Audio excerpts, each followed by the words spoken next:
మన శరీరాన్ని ఏం చేయాలంటే దేవునికి సమర్పించాలి. ప్రియ దేవుని సంగమా, దేవునికి సమర్పించాలంటే ఆ రోజు నీకు ఎన్నో కోరికలు ఉంటాయి, ఆ రోజు నీకు ఎన్నో ప్రయాణాలు ఉంటాయి, ఆ రోజు నీకు ఎన్నో పనులు ఉంటాయి, ఆ రోజు నీ కోసం ఎంతో మంది వస్తారు, ఆ రోజు నువ్వు ఎక్కడికో ప్రాముఖ్యమైనటువంటి సమయం కోసం ఎదురు చూసేవాడు కొరకు ఎదురు చూస్తావు. ఆ రోజు నీకు చాలా విలువైనటువంటి ప్రాముఖ్యమైన రోజు.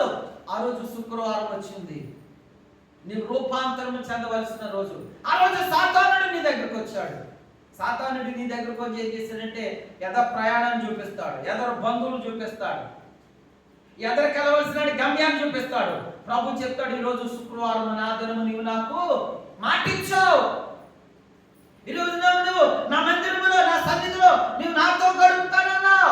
ఇదిగో ఈరోజు నువ్వు ప్రయాణం పెట్టుకుంటూ భోజనం చేస్తావు, ఈరోజు నువ్వు పనులు పెట్టుకుంటే నువ్వు నాతో గడపలేవు, నువ్వు మనుషులతో గడుపుతావు, నువ్వు పనులతో గడుపుతావు, నువ్వు ప్రయాణంతో గడుపుతావు, లోక సంబంధమైన కార్యకలాపాలతో నువ్వు గడుపుతావు. ఈరోజు నువ్వు నాకు మాటిచ్చావు కనుక నువ్వు నాతో ఉంటే నీవు నేను కలిసి సహవాసం చేస్తావు, నువ్వు నాతో మాట్లాడతావు, నేను నీతో మాట్లాడతాను. ఇదిగో ఈ రోజు